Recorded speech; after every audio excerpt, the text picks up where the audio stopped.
اعوذ باللہ من الشیطان الرجیم بسم اللہ الرحمن الرحیم۔ ہماری جو گفتگو ہے وہ ہے امکان التعبد بالظن۔ کیا ظن کے اوپر شریعت ہمیں متعبد اور پابند کر سکتی ہے؟ ہم نے یہ بات بتائی کہ ہم نے یہاں پر یہ بھی بتایا آپ کو کہ آپ نہیں تھے تو آپ کی عدم موجودگی میں علم تفصیلی جو ہے وہ علم تفصیلی، اچھا یہ بحثیں جو ہے وہ کل سے شروع ہوئی تھی نا، تو علم تفصیلی اس کی جو حجیت ہے منجزیت ذاتی ہے، علم تفصیلی کی منجزیت ذاتی ہے۔ علم اجمالی جو ہے وہ اقتضا رکھتا ہے منجزیت کا، علم اجمالی اقتضا رکھتا ہے منجزیت کا، علت تامہ نہیں ہے، یہ علت تامہ ہے، علم تفصیلی علت تامہ ہے۔ اور اس کے بعد آ جاتا ہے الامارۃ الغیر العلمیہ یعنی ظن۔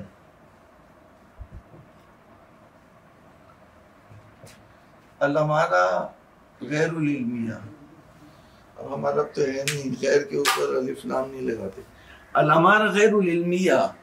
تو یہاں پر جو وہ علم تفصیلی کی جو منجزیت ہے، علم تفصیلی کسی بھی تکلیف کو منجز کرتا ہے، اس کے لیے علت تامہ ہوتا ہے، یعنی شریعت اس کی نفی نہیں کر سکتی، نہ اس کے مقابلے میں کوئی جعل حکم کر سکتی ہے، تو اس کی جو منجزیت ذاتی ہے۔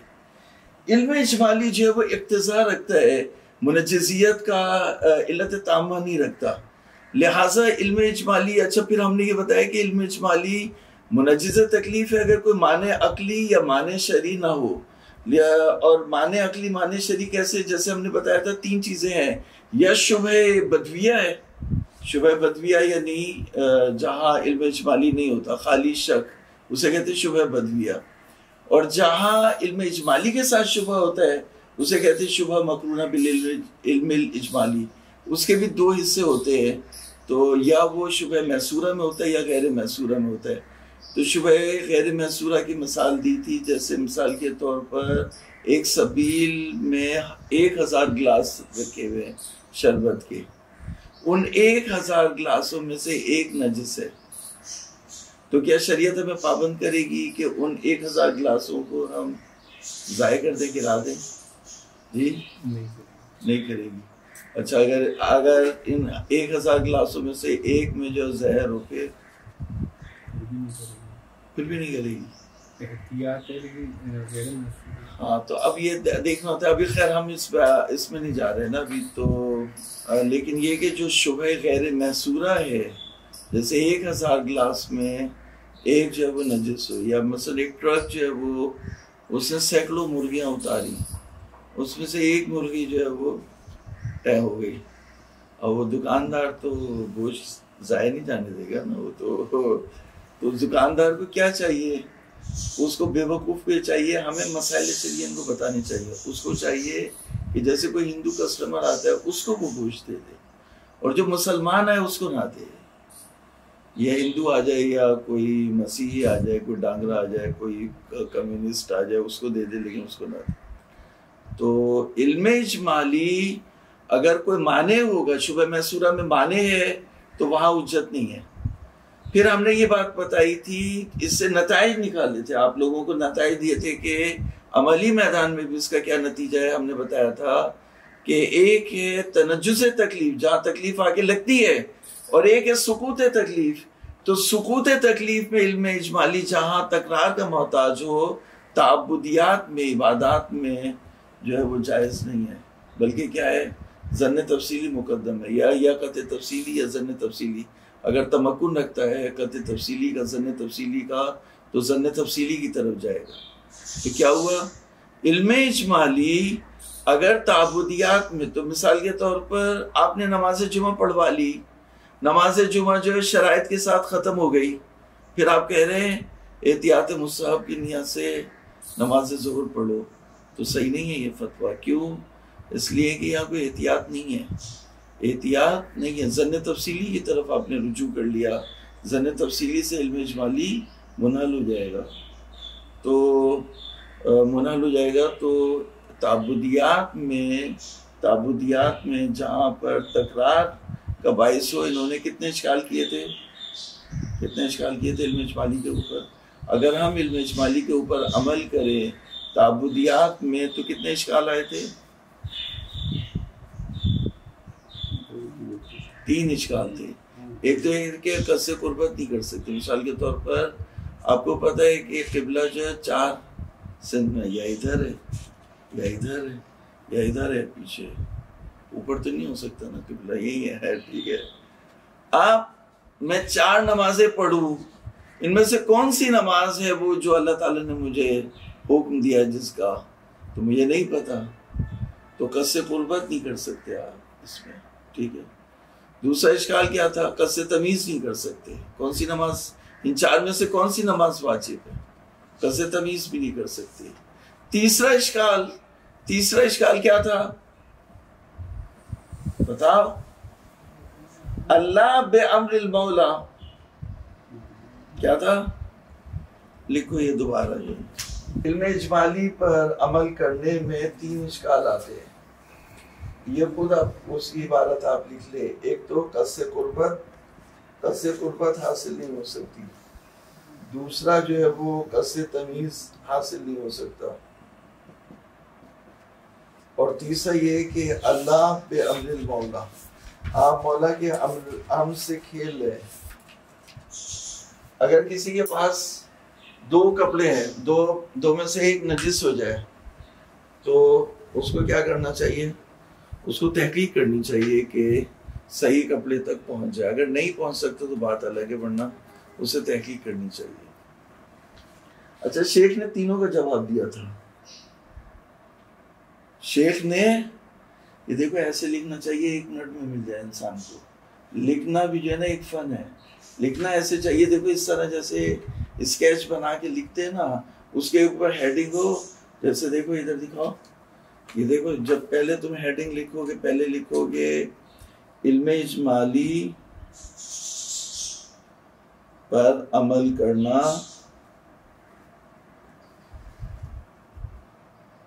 جبکہ متمکن ہو ظن تفصیلی پر. اس میں کتنے اشکالات ہیں؟ اس کے نیچے لکیر لگا دو. جب اس کے نیچے لکیر لگا دو گے تو یہ نمایاں ہو گیا. اب اشکال جو ہے وہ 1 لائن میں لکھو گے قصد قربت، دوسرا جو ہے وہ قصد تمیز، اور تیسرا جو ہے وہ تکرار جو ہے وہ اللہ بے امر المولا. یہ اس طرح جو ہے تمہیں جو ہے وہ نظر آئے گا، اللہ بے امر المولا. تو بات یہ ہوئی کہ علم اجمالی اگر تکرار کا باعث بن رہا ہے تو وہاں پہ 3 اشکال ہیں.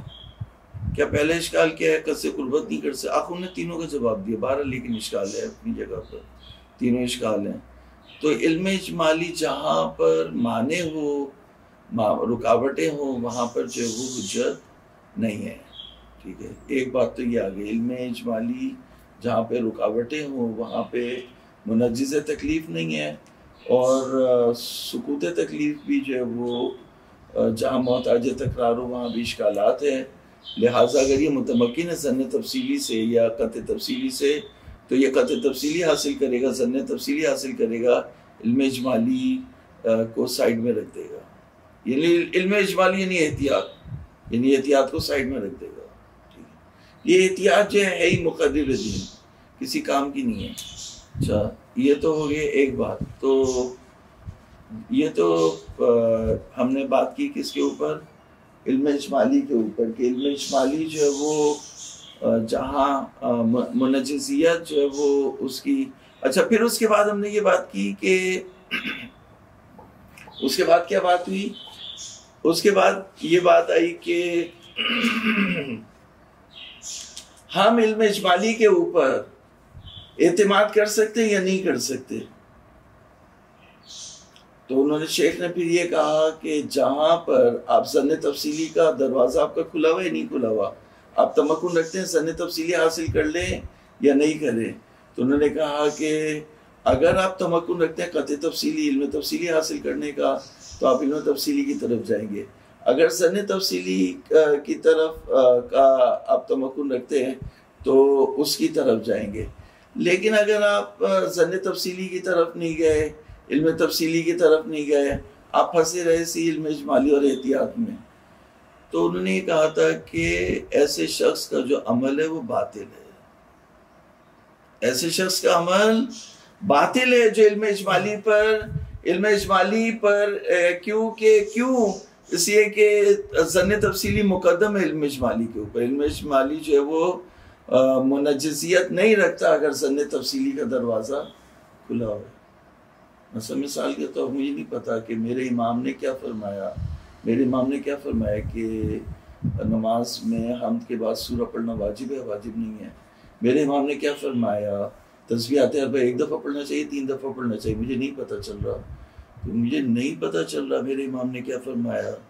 امام وہاں پہ بیٹھے ہوئے، میں تھوڑی دیر جا کے بیٹھوں گا وہاں پہ، مجھے جا کے امام سے خود پوچھ لوں گا. تو اس کا مطلب میں تمکن رکھتا ہوں علم تفصیلی کے اوپر. یا وہاں پہ وہ امام کے جو ہے راوی بیٹھے ہوئے ہیں، امام کے راوی کے پاس جاؤں گا، جا کے ان سے جو ہے وہ پوچھ لوں گا امام کیا فرماتے ہیں اس کے بارے میں. تو جو امام کے راوی ہیں وہ کیا ہے ظن تفصیلی مجھے حاصل ہو جائے گا، میں علم اجمالی سے نجات پیدا کر لوں گا. تو انہوں نے کہا کہ ظن تفصیلی کا جہاں راستہ کھلا ہو، علم اجمالی صحیح نہیں ہے اس کے اوپر عمل کرنا. اشکال ہے، یہ 3 اشکال جو بتائیں یہ اشکالات ہیں. تو پھر تو اس پر انہوں نے ایک نتیجہ نکالا تھا کہ جو شخص کیا بتایا تھا، بطلان و عبادت تاریک طریقہ تقلید والاجتہاد، یعنی جو تاریک طریقہ تقلید و اجتہاد ہے. تقلید میں بھی ظن تفصیلی حاصل ہو جائے گا، اجتہاد میں بھی ظن تفصیلی حاصل ہو جائے گا. اجتہاد کرے گا تو اسے ظن تفصیلی حاصل ہو جائے گا حکم شرعی پر. تو اجتہاد کی صورت میں بھی جو وہ ظن تفصیلی حاصل ہو جائے گا، تقلید کی صورت میں بھی ظن تفصیلی حاصل ہو جائے گا. اگر کوئی شخص اجتہاد کو بھی چھوڑ رہا ہے، تقلید کو بھی چھوڑ رہا ہے اور یہ احتیاط کر رہا ہے تو اس کا عمل باطل ہے، بھلے مجتہد کیوں نہ. دلیل کے لحاظ سے، اصول کے لحاظ سے اس کا عمل کیا ہے، باطل ہے. یہ بھی دیکھو، یہ نتیجہ جو ہے وہ الگ سے صحیح سے لکھنے والا ہے. بہت بڑی فائنڈنگ، 2 فائنڈنگ میں نے آپ کو دی ہیں، 2 اس درس سے تحقیقات. ایک تو یہ پہلے میری نظر یہی تھی شروع میں، لیکن میں نے کبھی بھی یعنی مجھے نہیں پتا تھا کہ آخوند کی بھی نظر یہی ہے. تو جب یہ ابھی پڑھا علم اجمالی کا تب مجھے پتہ چلا کہ آخوند صاحب کفایہ کی بھی نظر یہی ہے. اور دوسری فائنڈنگ میں نے آپ کو کیا دی، یہ میری اپنی جو ہے وہ کہ یہ رسائل کی ہے، اور انہوں نے بھی ظاہر ہے ان کے استاد تھے، انہوں نے اسی بات کو چلایا ہے کہ تعبدیات میں علم اجمالی احتیاط ممکن ہے. احتیاط تعبدیات میں نہیں ہو سکتی کیونکہ قصد قربت چاہیے ہوتا ہے، اور قصد قربت آپ نہیں کر سکتے. نتائج آپ کو دے دیا. دوسرا بھی لکھو، بطلان ہے عبادت طریق علم، بطلان عبادت تاریک طریق علم اجتہاد و تقلید. یہ قصد قربت کی طرف نہیں پلٹ جائے گا. قصد قربت بابو کب کرے گا؟ جب امن ہونا. تو اسے یہی نہیں پتا کہ ہم کہاں ہیں. اب مثال کے طور پر اگر 4 طرف وہ نماز پڑھ رہے تو کون سی نماز پہ امن ہوا، اسے کہا کیا پتا. 4 نماز تو اللہ تعالیٰ نے فرض نہیں کیا، اللہ تعالیٰ نے ایک نماز فرض کی. یہ جا کے پوچھ سکتا ہے قبلہ کس طرف ہے، اور ایک سمت میں نماز پڑھ سکتا ہے. تو یہ ڈرامہ بازی کیوں کر رہا ہے؟ 4 سمت میں نماز پڑھ رہا ہے. احتیاط باطل ہے. ہاں احتیاط باطل ہے، بالکل باطل ہے. اسی وجہ سے احتیاط باطل ہے. بطلان و عبادت تاریک طریقہ الاجتہاد و توضیح مسائل میں شروع میں لکھا ہوا ہے یا اجتہاد کرے یا تقلید کرے یا اس طرح سے ہمایوں. تیسرا جو لکھا ہوا ہے وہ باطل ہے. اجتہاد و تقلید تک صحیح ہے، یا آپ اسپیشلسٹ کے پاس جا رہے ہیں یا خود اسپیشلسٹ ہے. تیسرا جو ہے نا وہ گٹ مٹ ہے. تو بطلان و عبادت تاریک طریقہ الاجتہاد و تقلید. کیوں؟ کیونکہ اجتہاد میں بھی ظن تفصیلی ہے اور تقلید میں بھی ظن تفصیلی ہے. اور احتیاط میں کیا ہے؟ احتیاط میں علم اجمالی ہے علم اجمالی میں جو 3 اشکال ہے وہ اوپر میں آپ کو بیان کر چکا ہوں. احتیاط میں علم اجمالی ہے.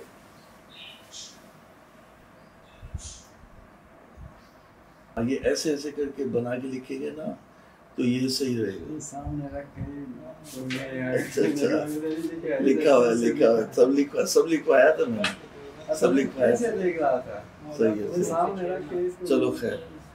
اچھا اب دیکھیں آج کا جو مطلب ہے وہ کیا ہے.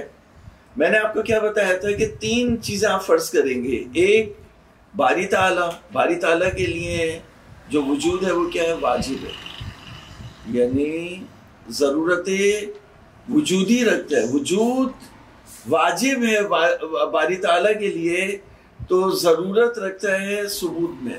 ضرورت و ثبوت ہے. اس سائڈ سے جو وہ جہت قضیہ ہوتی ہے نا, 3 ہوتی ہیں. تو ایک ہوتی ہے وجوب کی, ایک ہوتی ہے امتناع کی. تو ضرورت الثبوت اور ضرورت الامتناع. تو ضرورت الامتناع کی مثال کیا ہے, جمع ضدین یا جمع نقیضین یا وجود شریک باری. تو شریک باری کیا ہے, ممتنع الوجود ہے, یعنی اس کے لیے امتناع ضرورت رکھتا ہے, اور باری تعالیٰ کے لیے وجود ضرورت رکھتا ہے. تو اگر ان 2 ضرورتوں کو آپ سلب کر دیں تو اس کا نام کیا ہے, امکان. یعنی نہ وجود اس کے لیے ضرورت رکھتا ہے, نہ امتناع اس کے لیے ضرورت رکھتا ہے. تو یہ امکان جب ہم کہتے ہیں امکان و تعبد بالظن, ابھی ایک ایک کر کے چلیں گے نا, تو امکان کا مطلب بتا رہے ہیں. تو ایک جو ہے وہ, اب امکان بھی جو ہے وہ, امکان بھی کئی سارے امکان ہیں نا, تو ہماری اصول کی بات نہ لے اڑے, کوئی اور کسی اور طرف چلی جائے. تو ایک امکان ہے جو شیخ الرئیس بو علی سینا نے بیان کیا ہے, کلما قرأ سمعک فذرہ فی بقعۃ الامکان. یعنی شیخ کی بات یہ ہے, ابھی میں پہلے یہ اس کو لکھواتا ہوں آپ کو نا, ابھی پہلے جو ہے وہ اس کا معنی کر دوں آپ کو. تو امکان کا ایک مطلب کیا ہو گیا, سلب و ضرورت ہے, یعنی جہاں ضرورت ثبوتی اور ضرورت امتناعی جہاں سلب ہوتی ہو اسے بولتے کیا, امکان. تو امکان تعبد بالظن, یعنی ظن پر عمل کرنا, یعنی ثبوتاً وجوب نہیں رکھتا, ضرورت ثبوتی نہیں رکھتا. ہو سکتا ہے شریعت ظن کے اوپر عمل کرائے, ہو سکتا ہے شریعت جو ہے ظن کے اوپر عمل نہ کرائے. کیونکہ ظن تو میں نے بتایا نا کہ علم تفصیلی علت تامہ ہے منجزیت کے لیے, علم اجمالی اقتضا رکھتا ہے, اور ہمارے غیر علمی ظن نہ علت تامہ نہ اقتضا رکھتا ہے. تو نہ حجیت ثبوتاً اس کے لیے واجب ہے, نہ جو ہے وہ حجیت اس کے لیے کیا ہے, ممتنع ہے. ناقص جی ناقص ہے, کیسے ناقص نہیں کہہ سکتے. یعنی ہم یہ کہیں گے کہ اگر شریعت چاہے تو جال کر سکتی ہے حجیت کو, اگر نہیں کرے تو ٹھیکا بھی نہیں ہے, کچھ بھی نہیں ہے وہاں پہ, ایک ذرہ بھی حجیت کا وہاں پہ نہیں ہے. علم اجمالی میں اقتضا ہے لیکن علت تامہ نہیں ہے, اور جو علم تفصیلی ہے وہ اس میں علت تامہ ہے, وہاں شریعت کچھ اور نہیں کر سکتی, وہ حجت ہے. تو اب بات یہاں پہ آئی کہ علم اجمالی کیا ہے, کیا بات کر رہے تھے ہم ابھی, یعنی ہم یہ بات کر رہے تھے نا کہ جو شریعت ہے, یعنی امکان کے معنی بتا رہے تھے. تو امکان کا ایک معنی ہو گیا سلب ضرورت ہے, تو اسی معنی میں ہم کہہ رہے ہیں کہ امکان وقوع تعبد بالظن. باقی جو 2 معنی ہیں وہ ایک ہے امکان وقوعی. تو ہم امکان تو ایک ہوتا ہے سلب ضرورت ہے ان کے معنوں میں, ایک ہوتا ہے کہ ٹھیک ہے ممکن تو تھا لیکن غیر کی وجہ سے کیا ہو گیا, محال ہو گیا. جیسے مثال کے طور پر امکان وقوعی کی میں مثال دیتا ہوں, اس کو بتا دیں. امام زمانہ کا ظہور اجل اللہ تعالی فرجہ شریف کا ظہور ممکن تو تھا, لیکن لوگوں کی غفلت اور لوگوں نے جو راز نکال دیے اور مسائل کریٹ کر دیے, اور لوگ جو بہت زیادہ دنیا داری کی وجہ سے چلے گئے، اس کی وجہ سے ظہور جو ہے وہ آگے بڑھ گیا۔ تو ظہور ممکن تھا، لیکن جب یہ اس طرح کی علتیں آ گئیں تو ان علتوں کی وجہ سے ممتنع ہو گیا بالغیر۔ ممتنع بالغیر یعنی جو دوسرے فیکٹر ذاتاً جو ہے وہ ممکن تھا، لیکن دوسرے جو فیکٹرز آ گئے، چیزیں آ گئیں، ان کی وجہ سے، دوسرے اسباب کی وجہ سے یہ آگے بڑھ گیا۔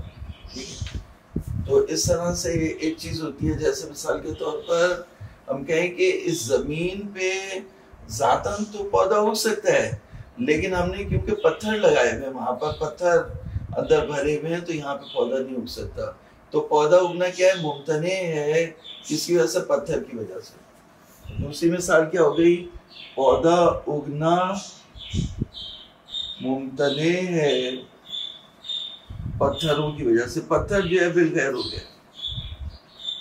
بالذات ممکن ہے، بالغیر کیا ہو گیا؟ ممتنع، پتھروں کی وجہ سے۔ لکھو یہ پودا اگنا ممکن ہے بالذات۔ سلب وجوب اور سلب امتناع، سلب ضرورتیں کی مثالیں ہیں نا؟ نہیں، یہ سلب، ہاں یہ سلب، اس میں جو ہے وہ سلب ضرورتیں تو پہلے ہی ہو گئی۔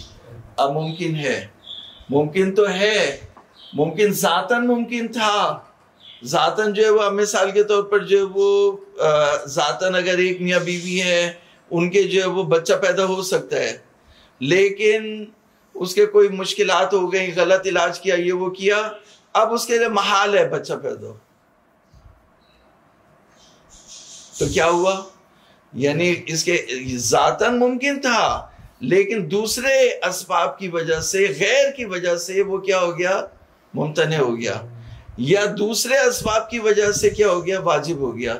جیسے مثال کے طور پر بچہ پیدا ہو سکتا تھا، لیکن وہ اتنا بہترین ڈاکٹر ہے، اس نے بہترین علاج کیا، بہترین وہ کیا، وہ تو پھر لائن لگ گئی، واجب ہو گیا۔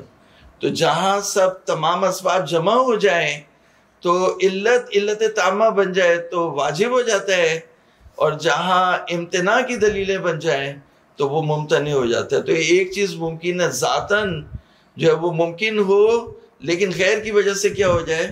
ممتنع ہو جائے۔ امکان وقوعی کا مصداق تو نہیں ہوتا نا؟ جی، امکان وقوعی کا مصداق، امکان وقوعی کا مصداق کیوں نہیں ہوگا؟ وقوع یعنی نہیں، یعنی ایک چیز امکان وقوعی رکھتی ہے، موضوع بھی ہوگا اور خود بھی ہوگا۔ مثال کے طور پہ انسان ہے، وہ امکان وقوعی رکھتا ہے، یعنی وہ واقع ہو سکتا ہے، وجود میں آ سکتا ہے۔ تو جب وہ وجود میں آ جائے گا تو یہی اس کا امکان وقوعی ہے۔ جب تک وہ وجود میں نہیں آئے گا تو امکان ذاتی رہے گا کہ وجود میں آ سکتا ہے۔ امکان وقوعی یعنی واقع ہونا۔ صحیح سمجھ رہے ہیں؟ امکان ایک مطلب ہم یہ کہہ رہے ہیں کہ جیسے مثال کے طور پر جیسے خود انسانی کی مثال ہے، انسان یعنی جیسے میں نے ولادت کی مثال دی کہ دو میاں بیوی ہیں، تو وہ امکان ذاتی رکھتے ہیں کہ ان کے ہاں کیا ہو؟ بچہ ہو۔ تو اب اگر ایسے اسباب جمع ہو گئے جن سے بچہ ہوتا ہے، تو وہ سارے اسباب جمع ہو گئے تو ان کی ولادت ہو جائے گی۔ ٹھیک ہے، جب سارے وہ اسباب جمع ہو گئے جن سے ولادت کا جو امکان تھا وہ ختم ہو جائے، تو پھر کیا ہو جائے گا؟ ولادت ان کے ہاں محال ہو جائے گی۔ تو یہ جو محال ہوئی، ذاتاً محال ہوئی یا غیر کی وجہ سے محال ہوئی؟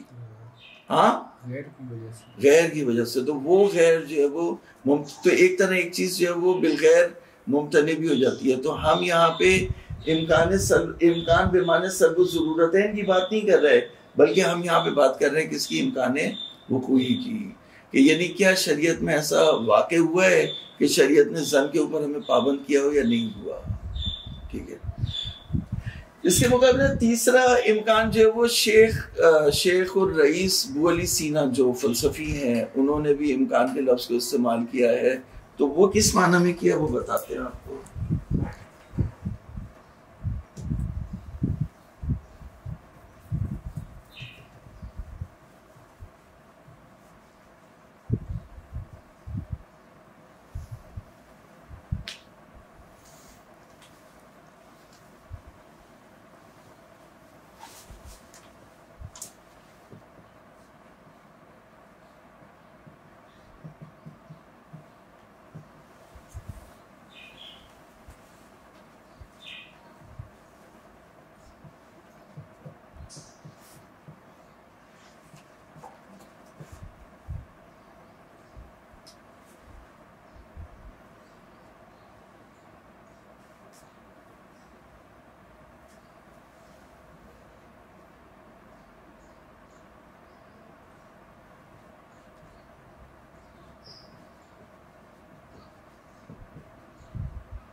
یہ جو امکان شیخ ابو علی سینا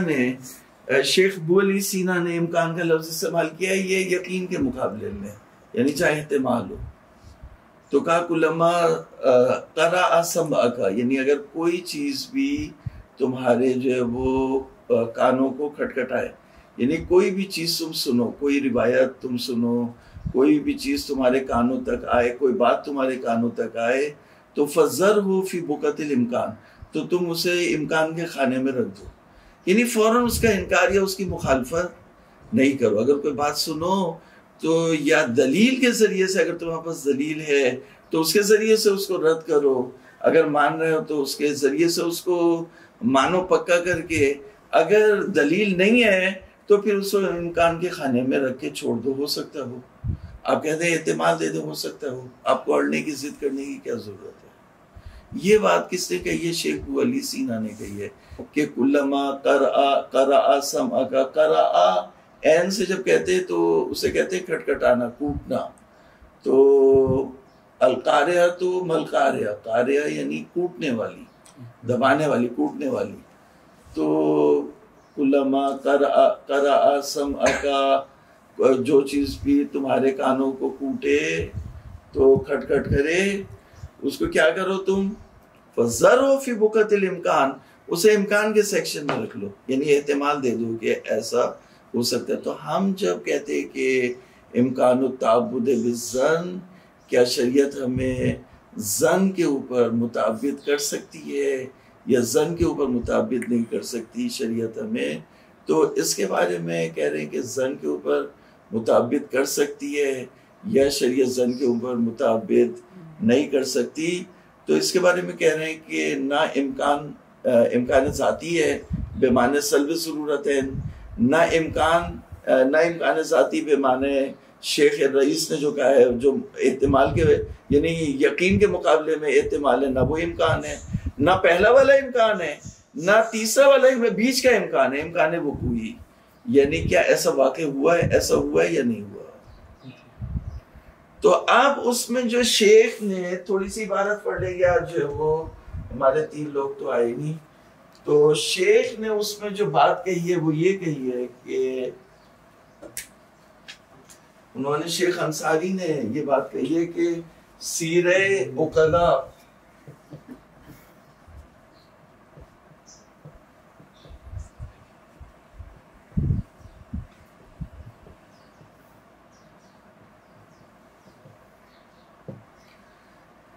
یہ بات کی گئی ہے کہ سیرے عقلا قائم ہے کہ امکان پر عمل کرے۔ اگر امکان التعبد بالظن ہے، اگر آپ نے کہا امکان التعبد بالظن ہے، ظن نہ ذاتن جو ہے وہ تعبد بالظن نہ ذاتن ممتنع ہے، نہ جو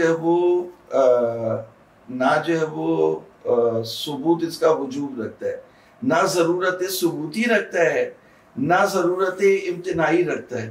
تو اگر آپ نے یہ کہا کہ اچھا، پھر یعنی آپ نے پھر اس کے آگے بھی بڑھے، آپ نے کہا کہ ظن جو ہے وہ واقع بھی امکان وقوعی بھی رکھتا ہے، تو جب امکان وقوعی رکھتا ہے تو سیرے عقلا جہاں امکان وقوعی ایک چیز رکھتی ہو تو سیرے عقلا قائم ہے کہ اس امکان پر عمل کرتے ہیں۔ تو تعبد بالظن جو ہے وہ امکان وقوعی رکھتا ہے، یعنی واقع ہوا ہے، اور شریعت جو ہے وہ عقلا جو ہے وہ ایسے امکان پر جو ہے وہ عمل کرتے ہیں۔ ٹھیک ہے، شیخ نے اس کے 3 جواب دیے۔ پہلی بات تو شیخ نے یہ کہا ہے کہ شیخ نے یعنی آخوند خراسانی نے، شیخ جب کہتے ہیں تو اس سے مراد شیخ انصاری ہوتی ہے، آخوند خراسانی یہ کہتے ہیں کہ یہ سیرے عقلا قائم نہیں ہوئی، ایسی کوئی اصل جو ہے وہ قائم نہیں ہوئی۔ پہلی بات تو یہ کہہ رہے ہیں قائم نہیں ہوئی۔ دوسری بات یہ کہہ رہے ہیں کہ پہلے تو یہ کہہ رہے ہیں سیرے عقلا قائم نہیں ہوئی، دوسرے یہ کہہ رہے ہیں کہ اگر قائم بھی ہوئی ہو سیرے عقلا تو حجت نہیں ہے،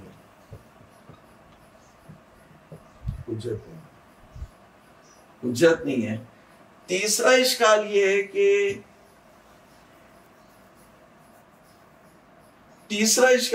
کہ اگر حجت ہے بھی تو کون سی حجت ہے؟ حجت ظنی ہے، تو آپ ظن سے ظنی حجت کو ثابت کرو گے، دوڑ لازم آئے گا۔ تو آپ کو کیا چاہیے؟ آپ کو حجت قطعیہ چاہیے، تو شیخ نے آخوند خراسانی نے اس نظریہ شیخ کے اوپر جو 3 اشکال کیے، وہاں پہلے یہ بات کہی گئی کہ ہم نے یہ بات سمجھا دی کہ تعبد بالظن، ظن کے اوپر پابند کرنا، ظن کو حجت قرار دینا، تنجز تکلیف میں، سقوط تکلیف میں، دین کے تمام احکامات کو لانے اور عمل کرنے میں، نافذ کرنے میں ظن کو لے کر کے آنا، یہ امکان وقوعی رکھتا ہے۔ اور عقلا جب امکان رکھتا ہے تو عقلا اس اصل ہے ان کے پاس، عقلا کے پاس، کہ وہ امکان کے اوپر عمل کرتے ہیں۔ تو شیخ کہہ رہے ہیں ایسی کوئی حاصل نہیں ہے، فالتو میں پاگل بنانے کی ضرورت نہیں ہے، ایسی کوئی حاصل نہیں پائی جاتی۔ دوسرا اشکال شیخ کہہ رہے ہیں کہ یعنی آخوند کہہ رہے ہیں کہ اگر اصل پائی بھی جاتی ہے تو یہ اصل حجت نہیں ہے۔ تیسرا اشکال ان کا یہ ہے کہ اگر اصل حجت بھی ہے تو کون سی حجت ہے؟ حجت ظنی ہے۔ تو آپ ابھی ظن کی حجیت کو ثابت کر رہے ہو، تو ظن کی حجیت کو حجت ظنی سے کیسے ثابت کر سکتے ہو؟ اس کے لیے آپ کو کیا چاہیے؟ حجت قطعیہ چاہیے۔ تو اگر حجت قطعیہ ہے تو بات الگ ہے، اور حجت قطعیہ آپ کے پاس نہیں ہے اس امکان کو ثابت کرنے کے لیے، تو امکان کو کیسے ثابت کریں گے؟ تو یہاں پر انہوں نے اب یہاں پر جو ہے وہ مطلب کو آگے بڑھاتے ہیں۔ پہلے میں یہ آپ کو تدبیر کرا دوں، پھر میں آگے بڑھاتا ہوں آپ کو۔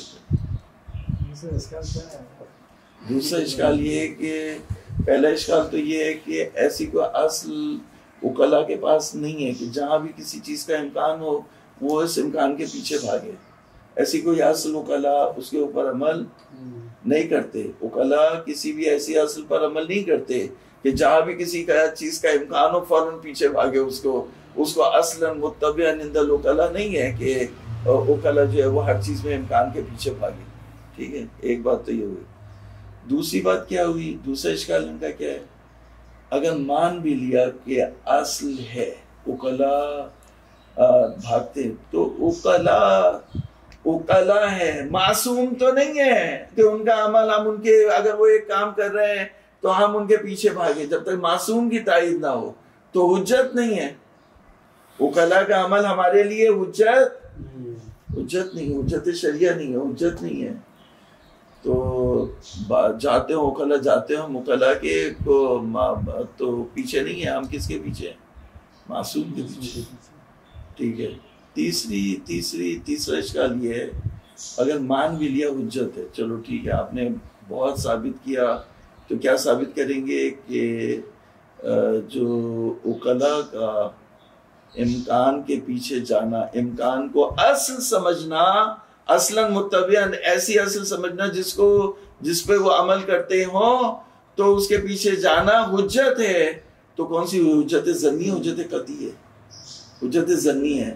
تو ابھی آپ حجت ظنی کو ثابت کرنے آئے ہو اور حجت ظنی سے اس کو ثابت کر رہے ہو، تو دوڑ لازم آ جائے گا۔ حجت ظنی کو حجت ظنی سے ثابت نہیں کر سکتے۔ جملہ لکھو، یہ لکھو محمد علی،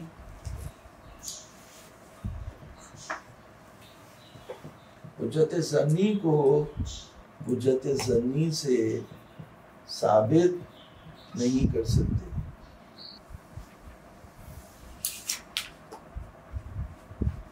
چلیے یہاں سے پڑھیں، دیکھیں ثانیہ دیکھیں عبارت کو۔ تو بسم اللہ الرحمن الرحیم۔ ثانیہ فی بیان امکان تعبد بالامارۃ الغیر العلمیۃ شرعا وعدم لزوم المحال وعقلا فی قبال دعوی استحالتہ للزومہ۔ یعنی ہم امکان تعبد بالامارہ الغیر علم، تعبد بالامارہ غیر علمی یعنی تعبد بالظن۔ تو یہ شارٹ ہے، یہ ذرا لمبی عبارت ہے۔ فی بیان امکان تعبد بالامارہ غیر العلمیہ، یعنی فی بیان امکان تعبد بالظن شرعا۔ یہ جو دوسرا امر ہے وہ اس میں ہے کہ تعبد بالظن ہو سکتا ہے، وعدم لزوم المحال منہ عقلا، اور اس سے کوئی محال لازم نہیں آئے گا، عقلی لحاظ سے بھی کوئی محال لازم نہیں آئے گا۔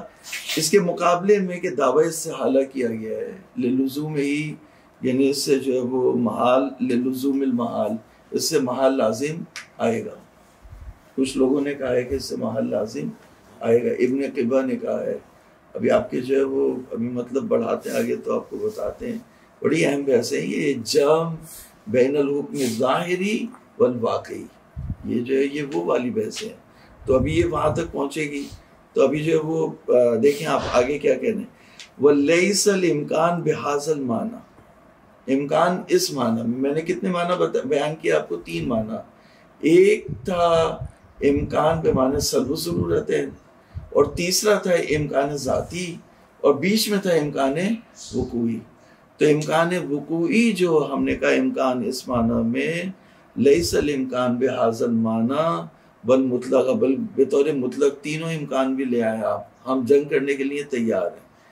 تو اصلاً متبعاً عند الوکلاء، کوئی اصل نہیں ہے جس کے پیچھے وکلا بھاگتے ہو، اصل ہو جس کی تبعیت کرتے ہو، پیروی کرتے ہو وکلا. اصلاً متبعاً عند الوکلاء فی مقام احتمال ما یقابل من الامتناع، یعنی اگر امتناع کے مقابلے میں کسی چیز کا احتمال دیں کہ ممتنع تو نہیں ہے، ممتنع تو نہیں ہو سکتا ہو، تو جہاں بھی احتمال ہو.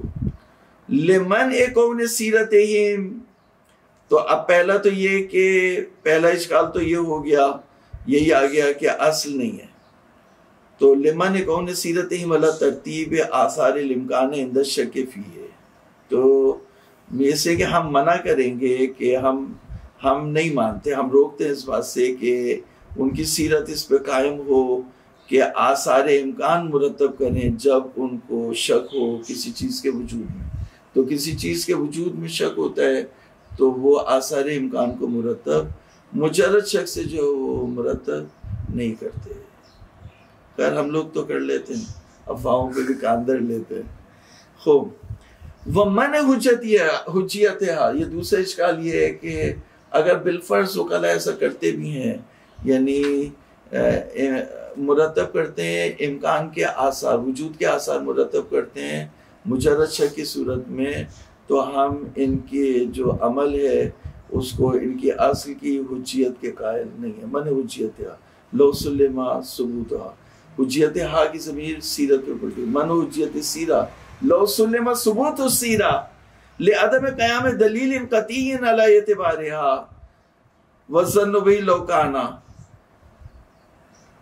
فالکلام الان فی امکان التعبد بالظن و امتناعه فما ظنک به. تو کہہ رہے ہیں کہ دلیل قطعی ہونی چاہیے اس کے اعتبار کے اوپر، اور ظن اگر اس کے اوپر ہو، اس کی حجیت کے اوپر، اس دلیل کی حجیت کے اوپر، تو کہہ رہے ہیں کہ ابھی کلام ہمارا امکان تعبد بالظن اور امتناع ظن میں. ابن قبا جو مشہور کلامی تھا وہ ظن کے اوپر تعبد کو محال سمجھتا ہے. تو ہمارا کلام امکان تعبد بالظن اور امتناع تعبد بالظن میں ہے، تو ظنی دلیل یہاں پہ کام نہیں دے گی. ظنی دلیل اگر حجت بھی ہو تو کام نہیں دے گی، ہمیں قطعی دلیل کی ضرورت ہوگی. فما ظنوں کا وہی لیکن دلیل. اچھا اب پھر بات یہ ہوئی کہ آخون نے کہا کہ سیر وکلا قائم نہیں ہے امکان وقوعی کے اوپر. آخون نے یہ کہا کہ سیر وکلا اگر قائم بھی ہو جائے تو حجت نہیں ہے. آخون نے یہ کہا کہ سیر وکلا اگر حجت بھی ہو تو حجت ظنی ہے، حجت قطعی نہیں ہے. تو آخون امکان تعبد بالظن کو کیسے ثابت کرتے ہیں؟ تو کہتے ہیں کہ یعنی آخون کہتے ہیں کہ اقوی دلیل علی الامکان هو الوقوع. آفتاب آمد دلیل، آفتاب سامنے وہ چمک رہا ہے، دھوپ لگ رہی ہے دبا کے، روشنی اس کی آ گئی ہے، تو خود اس کی روشنی، اس کا ہونا، اس کا آنا اس کے ہونے پر دلیل. آفتاب آمد دلیل، آفتاب آمد دلیل ادل دلیل علی الامکان هو الوقوع.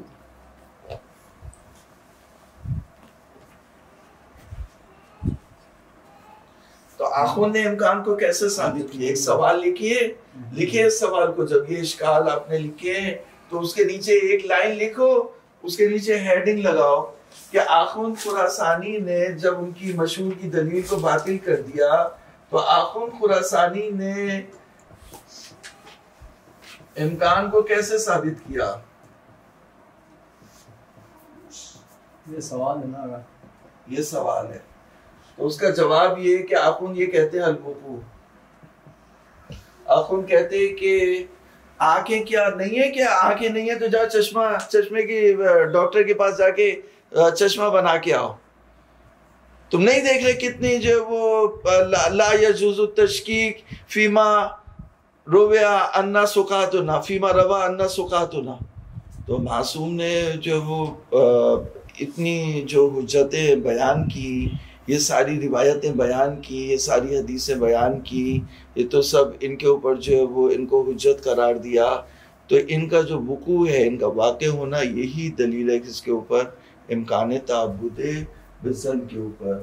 کیونکہ قطعیات تو بہت کم ہے. وقوع جو ہے وہ کتاب میں بھی جو ہے وہ جو ظنی الدلالہ اور یعنی قطعی السند ہے لیکن ظنی الدلالہ ہے کتاب، اور حدیث جو ہے وہ ظنی السند بھی ہے اور ظنی الدلالہ بھی ہے.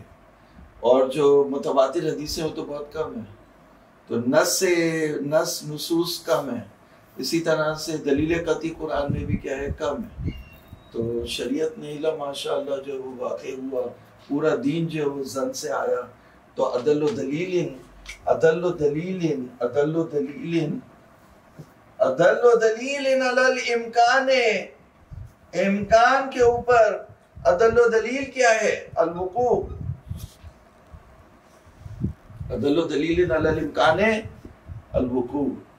تو آخوند یہ کہتے ہیں، اس کا جواب یہ آخوند کہتے ہیں کہ تعبد بالظن محمد علی کو شریعت میں واقع ہوا ہے، اور یہی اس کے امکان کی دلیل ہے، یہی اس کے امکان کی دلیل ہے.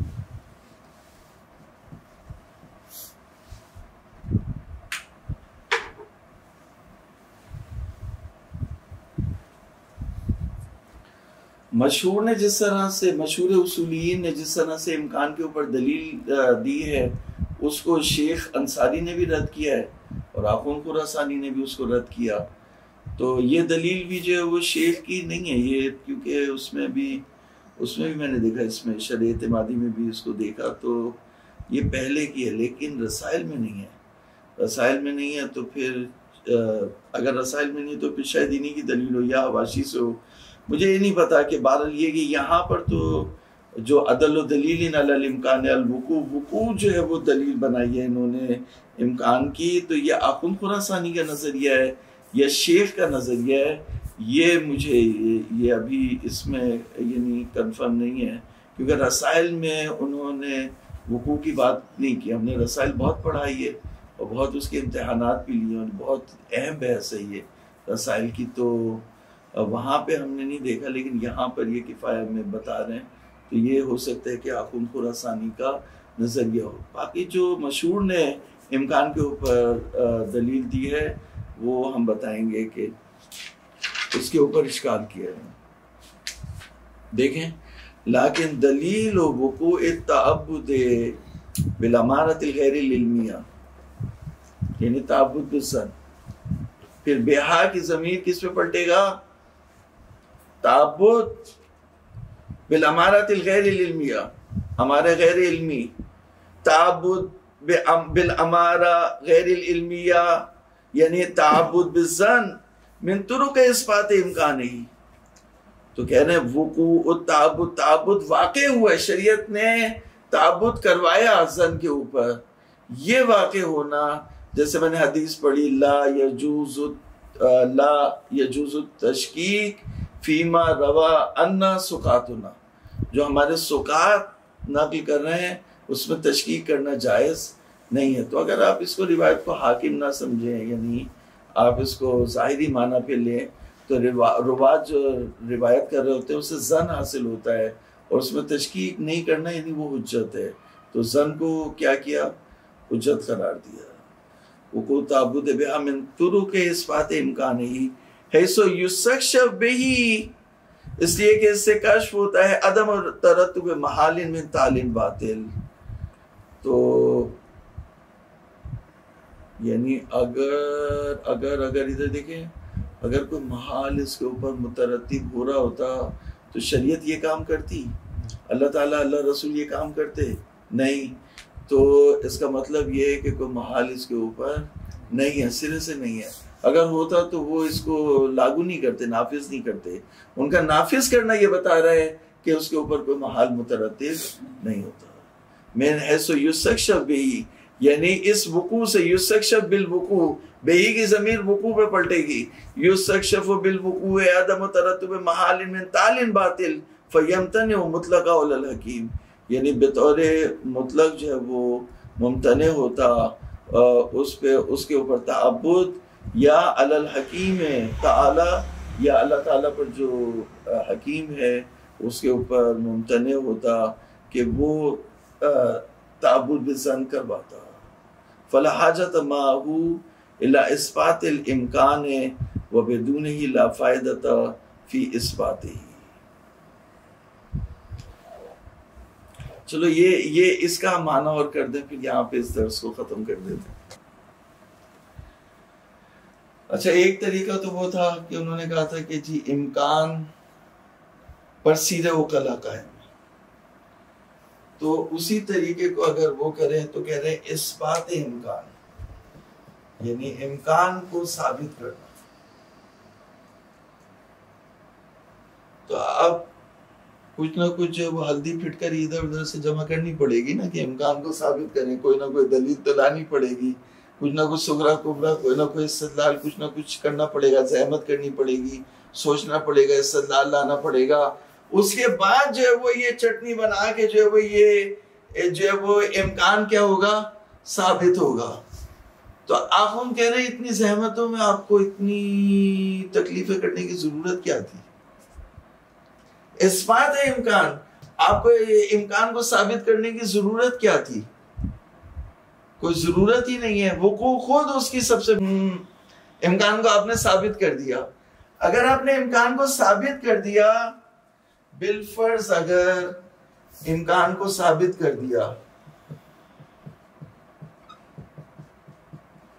تو بھی کوئی فائدہ نہیں. اگر واقع نہ ہو، یعنی وقوع نہ آئے، تو وقوع کے بغیر اگر امکان کو آپ نے ثابت بھی کر دیا اور وقوع نہ ہو تو کیا فائدہ؟ یعنی تعبد بالظن ہو سکتا تھا لیکن نہیں ہوا. تو آپ نے تو صرف امکان کو ثابت کیا نا، وقوع کو ثابت نہیں کیا. تو امکان میں دو صورتیں ہوتی ہیں، یعنی ہو سکتا ہے ہو سکتا ہے نہ ہو. یہی ہوا نا. تو آپ نے امکان ثابت کر دیا لیکن امکان بغیر وقوع فائدہ ہی نہ دے، فائدہ نہیں ہے اس کا. تو اور پھر آپ اتنی زحمت بھی آپ نے کی، اتنی آپ نے تکلیفیں اٹھائی، اتنی صغرا کبرا کی دلیلیں لے کر کے آئے، امکان کو ثابت کیا.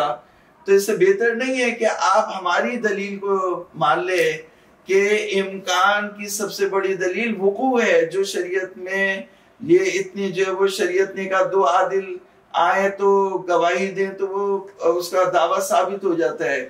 اگر گھر والی گواہی دے کہ یہ چیز نجس ہے تو اس کا ثابت ہو جاتا ہے. اگر ایک کے کہنے سے اطمینان ہو جائے تو ثابت ہو جاتا ہے. تو یہ جو وقوع ہے اس کے ہوتے ہوئے زحمت کے اٹھانے کی ضرورت نہیں تھی.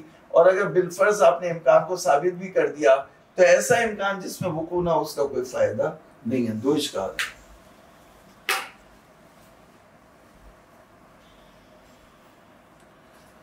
فلا حاجت معه فی دعوی الوقوع الی اثبات الامکان، کوئی ضرورت نہیں ہے کہ ہم زحمتیں کریں، ہلدی پھٹ کر یہ کر کے جو ہے امکان کو دلیل صغرا کبرا کر کے ہم امکان کو ثابت کریں.